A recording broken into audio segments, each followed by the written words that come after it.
طبعا يا شباب النهارده هنعمله حاجة مختلفة جدا في السيرفر، هنعمله مركبة فضاء.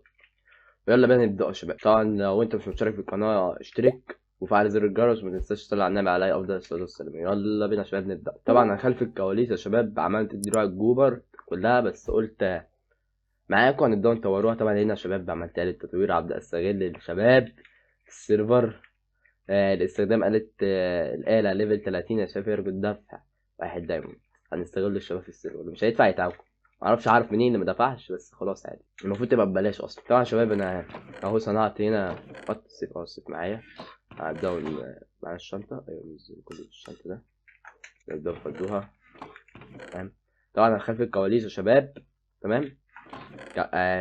رحت محمد طبعا، اروح افرجكم. محمد عمل محل ايرون، والفارم ده شوية مش ببلاش، لازم نشتري منها. تمام.